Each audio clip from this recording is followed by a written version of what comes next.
Hello, coming to you again, continuing the fireside chat without the fire for December 30th, Thursday. Where we left off last time, I'm just picking up and I'm going to start telling you about my childhood. I talked a little bit about my parents' childhood, so I'll talk a little bit about my childhood. But the word I couldn't think of earlier when I was talking about with the Germany and they had the noise thing, it's called noise pollution. You're not allowed to have noise pollution on Sunday. You know, you could on Sundays, the family day, you couldn't even mow your lawn. It was too loud. You had to be quiet. So anyway, I'm gonna say about that. But then, okay, growing up in Detroit, I can remember back all the way back to kindergarten and stuff. But I'm gonna skip around a little bit because I ain't got no script. I just want to talk about it. And I want to try and keep it under 20 minutes. Might not be able to. Might have to make a third one, third sequence. But we'll see. I try to do my best.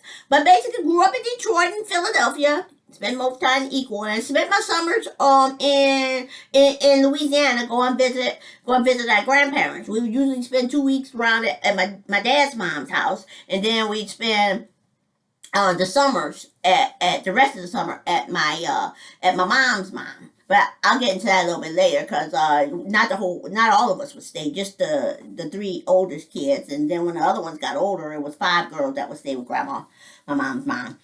But anyway, we had summer friends and our winter friends. You know, summer friends we played with at my grandma's house, and then we had the people we had, friends that we went to when we was in school.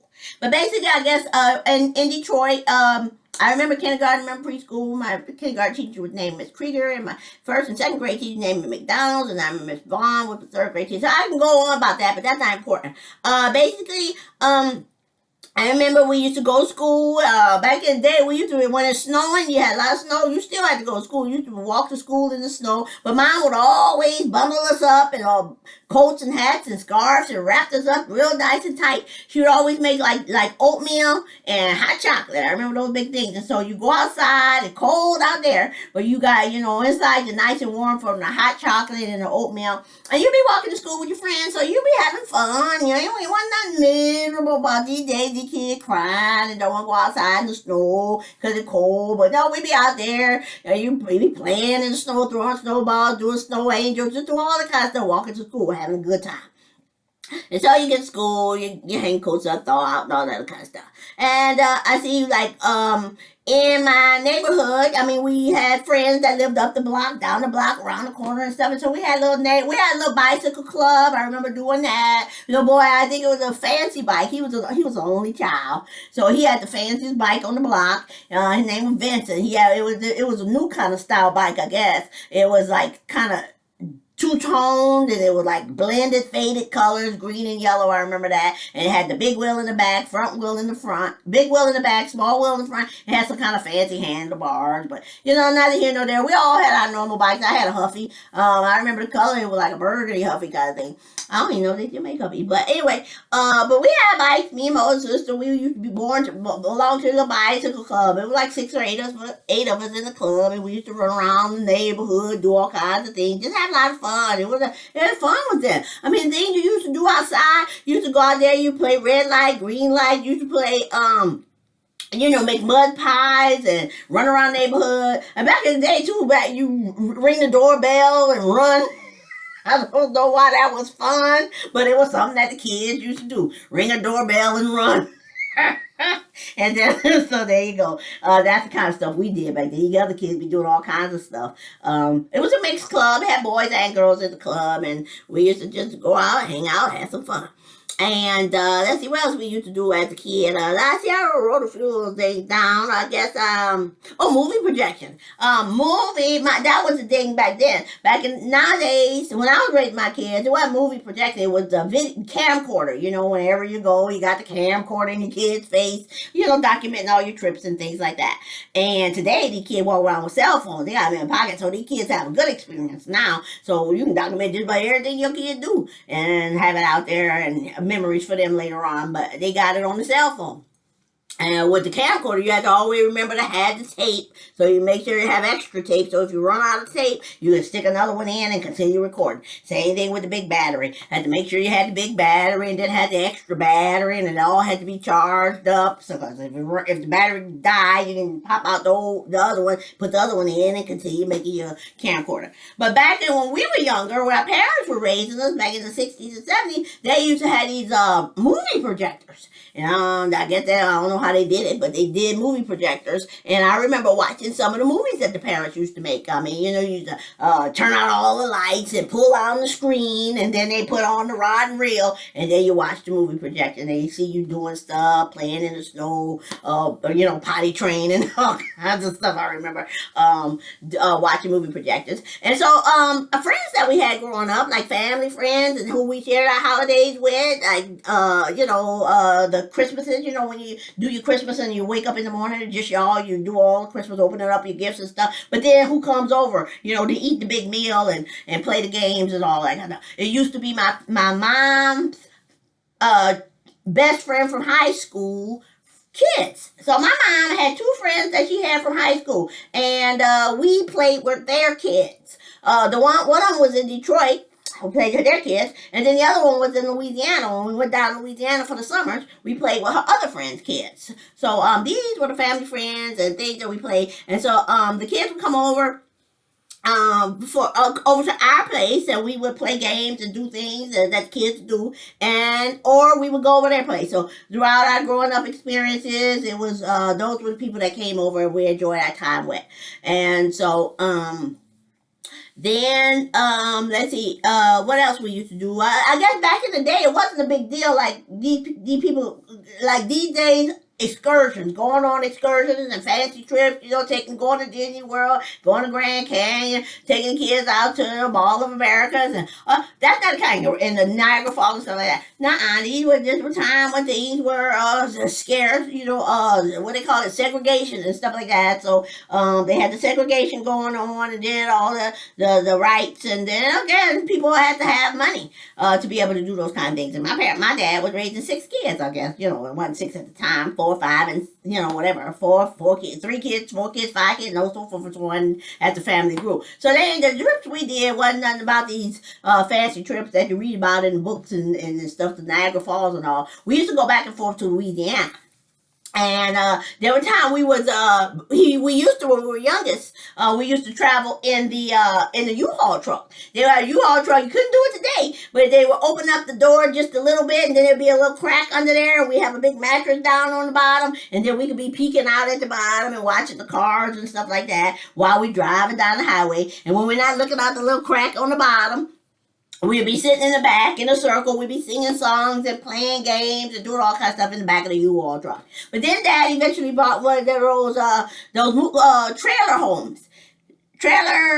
Mobile homes. I don't know what they called. It was the mobile trailers, I think. Mobile trailers is what it was. And it was big. It had the queen bed in the back. It had the bunk bed. And then you could pull out the couch. It was a couch, and then you could pull it out. It had a table and, kitchen appliances and all that kind of stuff. And then that's the way we used to go back and forth to Louisiana. And he used to be driving that big old thing, and we used to have a lot of fun. And then pull over to the side and, take your little breaks and stuff to stretch your legs. I guess that's what Dad needs to do, stretch your legs and stuff like that. And then we keep on up the road and visit our parents. I mean, one time we visit our grandparents. One time we stayed in Louisiana I remember I was in 3rd grade. My teacher was Miss Bruce. No, it was 5th grade. It was 5th grade. Teacher was named Miss Broussard. She used to keep the golden rule in chalk on the chalkboard. Do unto others as you'd have others do unto you. But that was my time in Crowley, Louisiana. And we were in the church. We joined the choir. That's the time we were staying. Dad had to go back to Philadelphia, Detroit, whatever. Mom was staying at home in Crowley with all of us at Grandma's house. I remember that time period. That was nighttime. And then we used to come home from school. Every time we come home from school, it used to be in this open up freezer, the deep freezer. Nothing in there but a whole bunch of junk food that you wouldn't even feed the kids these days. Because it would not be correct, the proper thing to do. Too much sugar. But inside that deep freeze, they used to have all these hostess kind of things. You know, the ding dongs and the whatever the thing, the pies. You know, the apple pie and the cherry pie and the other thing and honey buns and just everything hostess that you could think of was in that little freezer. It wasn't frozen. It was just in there. That's where she stored it. We open it up, take it out, and munch on your stuff. That was your after school snack. And then I remember, I think we used to catch the bus to school. We used to go to North Crowley. Had to catch the bus to school. And then we played with them kids up the street. I remember that these kids didn't act right, but we didn't fight them, but they wasn't acting right. If we were back home on the block in Detroit, those little kids would have got away with what they would get away with us, because me and my sisters and a little girl used to throw the turtle water on us, but we didn't fight because we was at grandma's house, and grandma probably wouldn't condone that kind of behavior, so we had to be on our P's and Q's and be nice and but you know, we wasn't home on the block. We was home on the block. And the girl would have a problem with us. But we let it slide because we didn't want to get in trouble with grandma. So anyway, that was the time in Louisiana. What else? I talked about the snow. Let's see what else I talked about. The movie projector. Oh, the little house in Detroit. I remember that house in Detroit when we were younger, because that house, it had 4 levels to it. It had the basement, the main level, it had the second level with the bedrooms, and then it had the 4th level. My aunt used to stay up there. The nephew that my mother raised, he was born after he came out of the hospital. He came home to that house that my aunt occupied on the fourth level. And like I say, all our aunts came through the house. I remember one time or another, any one of the aunts or any one of the uncles were there at that house that we lived in Detroit. It was a nice house. It had a lot of fun. We used to make up games on the inside and run around and play games inside the house. And my mom used to get gifts and stuff from her mother in Louisiana. Every time, Christmas gifts and stuff like that. I remember she used to buy these clothes for us and buy matching things, and we would all have clothes that matched. They would always be sent from grandma. And these people weren't rich. My grandma used to have to put this stuff on layaway at Caroline's, and she'd be paying her little money so that she can go ahead and send her grandkids some nice little gifts and stuff like that. So nice little clothes and things like that. And another thing, my mom she must have been missing food from home, so she would ask her mom to send her some stuff. One thing grandma used to send her daughter in Detroit was some coon. And I don't know nothing about coon. I don't know if I even ever ate coon. But mama used to chase us around the house with that coon head. There was the whole coon. And he got that coon head and he got teeth and stuff. And she chased us around the house with the coon head. Then we always had pets. I mean, we always had dogs. I can't remember a time in my life growing up at home without a dog. But a dog or two. But then depending on what the kids wanted, because I think one of my sisters, my baby sister, was always, she favored fish, and I think at one time in her life she wanted some fish, and so she ended up some fish. We had fish a couple times in growing up. I remember the one fancy aquarium we had. It had 2 sides, and then it had a skyway on it.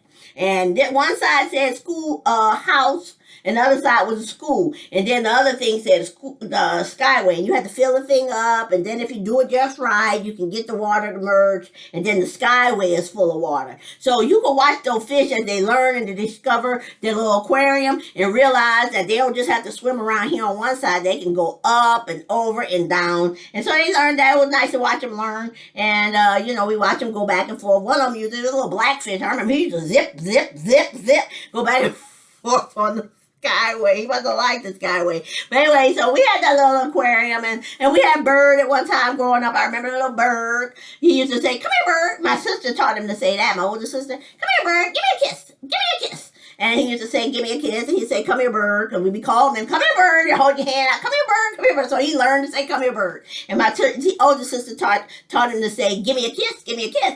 And then my little brother had this toy, and it made all kinds of noises, like it would drive around. And then if it got into the darkness, like if it rolled under the table or a sofa or something where it was dark, it would stop. It would flash its lights, and it would make this sound. Dun, dun, dun. And so, so what do you think happened? The bird learned to go, dun dun dun. So the bird used to make the sound that the little toy made. And the other thing the bird used to do is, a lot of times we'd be calling the dog, Reek, Reek, come here, Reek, Reek, come here. We call our dog, come here, come here, come here, dog. Call the dog by name. And so then the bird used to do that. I remember the dog. I remember one time the doorbell was ringing and the dog was running for the door, just like they do. And he run for the door. And the bird said, and just it was just coincidental. The bird said, Reek, Reek, come here, Reek, Reek, come here. And so what do you think the dog did? He stopped, looked back. He wanted to see who was calling him, basically. And then he continued on to the door. But anyway, I remember that. And so, then other thing, what else I say? Play indoor games. Yeah, we play indoor games. We had a big old family, the kids and all that. So when we played school, we had people in classrooms. You had to raise your hand and do all the things. And you had the kids, if they don't act right, you put them in the corner.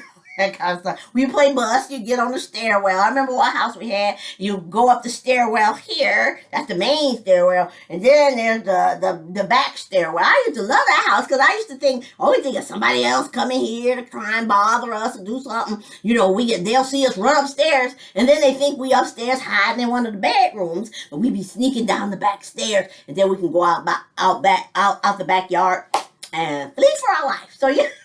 That was a fun house. Oh, and then that house in Detroit, like I said, I'm jumping around. These were different periods, different places, different stages of my life.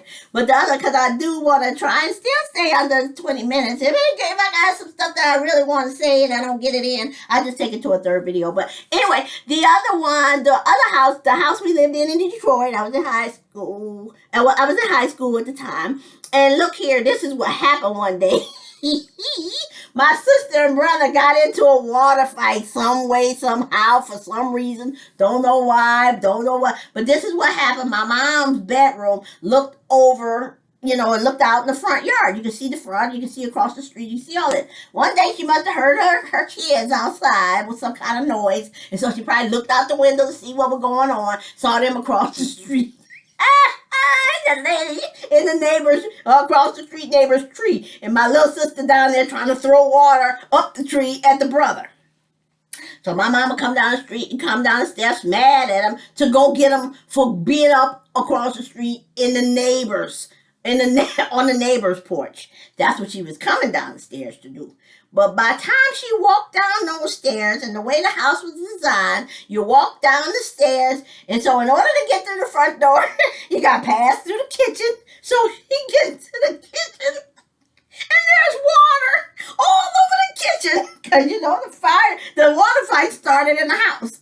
So from the kitchen, you go into the dining room, and the TV was in the dining room. I remember I was sitting there watching TV. The water dripping down from the TV. Water like the TV was crying. Well, see Mama passing through. Because, she's trying to get to the front door to tell her kids to come in. And so first you go through the kitchen and see all that. You go through the dining room and see all that. TV dripping with water. And then there's the living room. Water all over the tables and stuff in the living room. So she called them kids in, and she wore them out. but anyway, so that was in Detroit. The boy, the girl got the whipping that day. But mama started out mad at the kids for being across the street, disrespecting the neighbor's property. Going over there in that lady's tree and on her porch. But by the time she got to the front door, she had more to contend with than that. She had more of mine than that. But anyway, that happened in Detroit. What else happened in Detroit? Oh, Detroit, where I went to high school at, too. That was a good time. I don't know if I mentioned in one of my other videos that by the time I got to from my 11th through 12th grade year, my parents were ready to move. They were ready to move from Detroit to go back to Philadelphia, and they called me and my older sister in, told us what was going on. We about to move. We're going to move back to Philadelphia.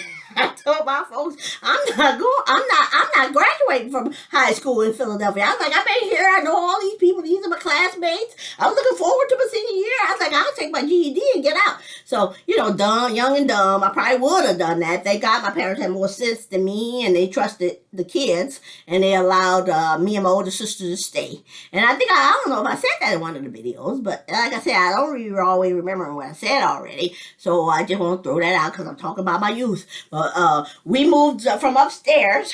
My bedroom, I had a bedroom upstairs. My sister had a bedroom upstairs. And so because my uncle was coming, he was coming to stay. He wasn't going to be our supervisor or nothing. He wanted somebody that's supervising us. But he, moved out of his apartment and moved into the house that my parents were leaving behind. And then after me and my sister flew the coop, he had to run the whole house. But meanwhile, while we were there, he stayed upstairs, we stayed downstairs. And he had full access to the upstairs from the back door. He can come through the back door, go up the stairs, and the two doors could be locked. So we could be locked in our area, he could be locked in his area. And so people had privacy. But we never really locked those doors. The only time the doors were locked, I guess, if he had company upstairs. But for the most part, it was open, and so we ended up, that was a good year. My senior year of high school was my best year of high school. I mean, I got involved in everything pretty much. I mean, I had a job at McDonald's from 9th grade all the way through 12th grade. And so I was reliable 9th, 10th, 11th grade. By the time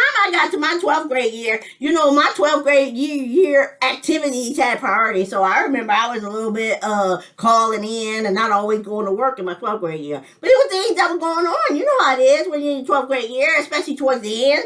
You going on all of the class activities that they had. I went on my senior trip. We went to Florida. Oh yeah, I do remember telling you all about that because I told you about the time we went to the magic shop and bought the little gifts and the gag gifts and stuff. So anyway, yeah, so we went to Florida. But during my senior year, we had the class jackets and the class sweaters and the class windbreakers and the class ring. I mean, it was on. I enjoyed my senior year. Thank you, Mom and Dad. They gave us a good time. They gave us a good life, and so we were able to enjoy those kind of things.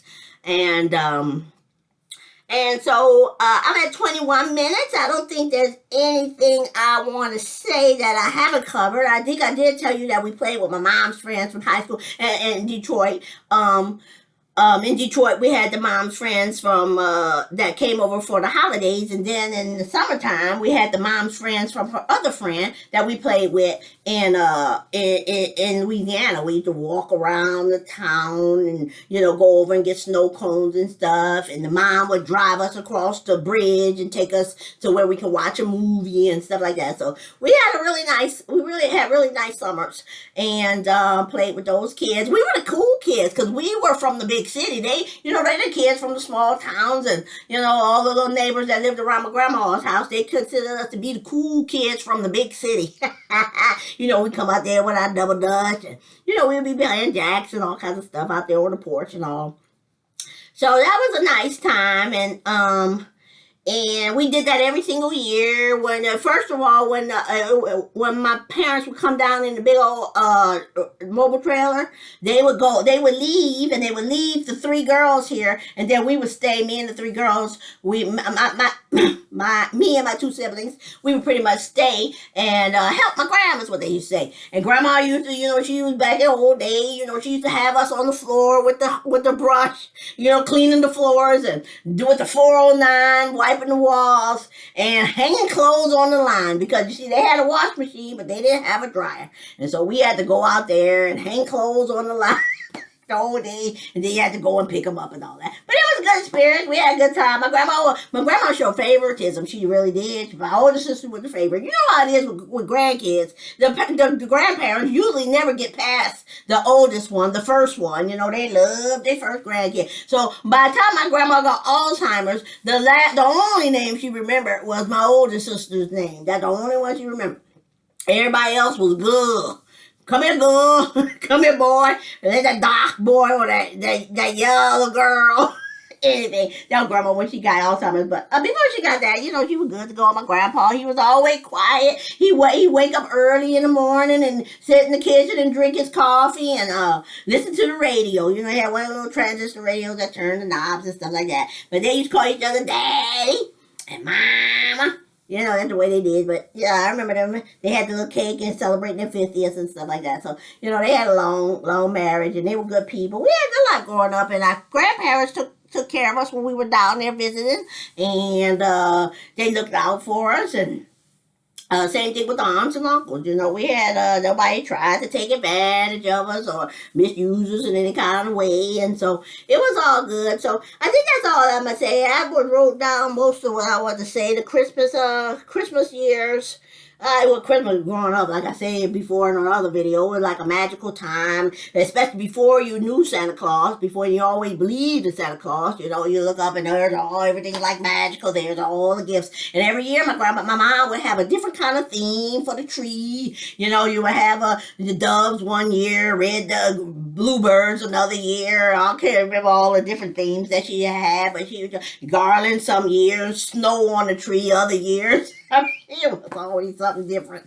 But my uncle was a whole different story. I remember my uncle with that Santa Claus that he put on top of the house.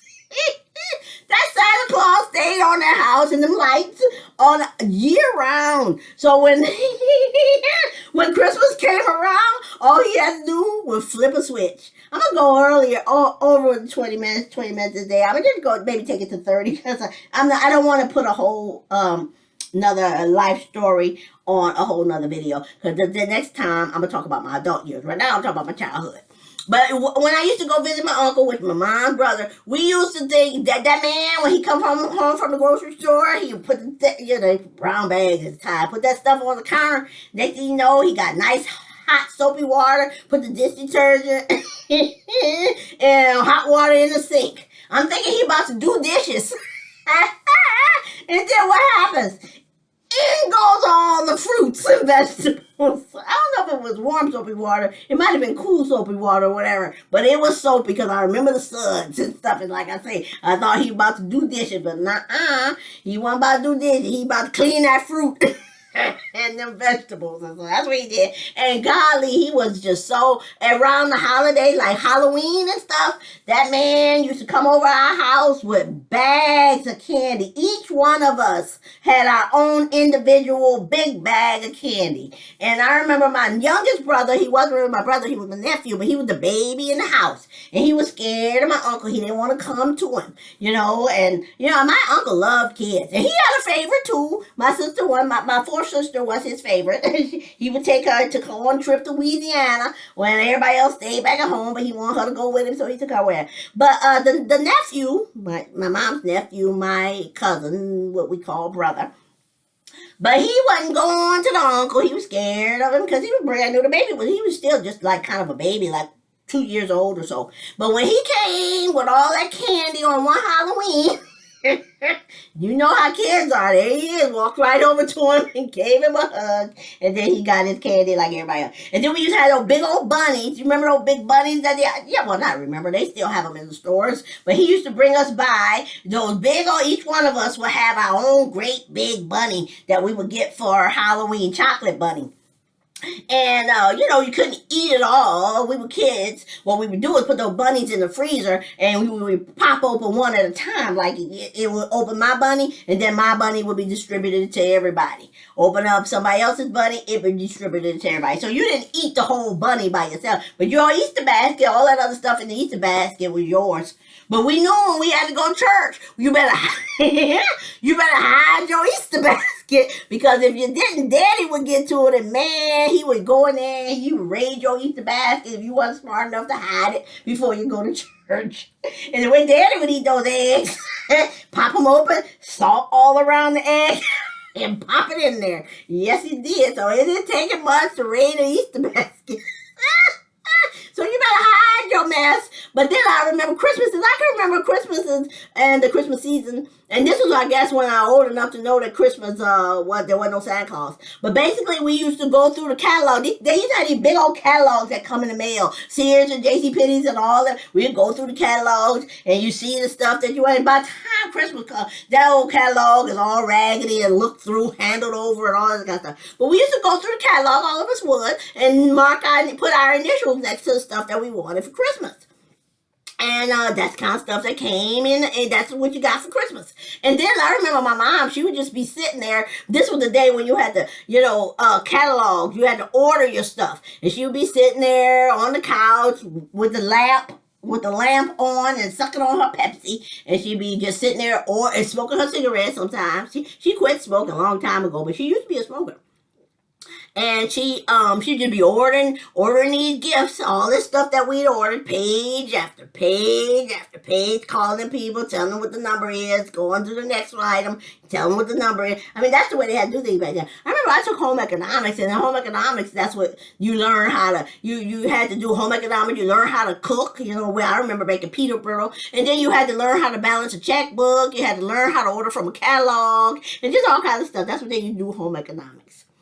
So anyway, that's all I'm going to say. I talked about the summer friends and all this kind of stuff. That was just basic. I mean, that's just the basic highlights. I mean, didn't have to get up, grow up, and recover from adverse childhood experiences. I mean, we had good times, we had bad times, but no matter what, we stuck through it and we got through it together. And for the most part, I mean, just like any other family, you're going to have your good years and you're going to have your bad years.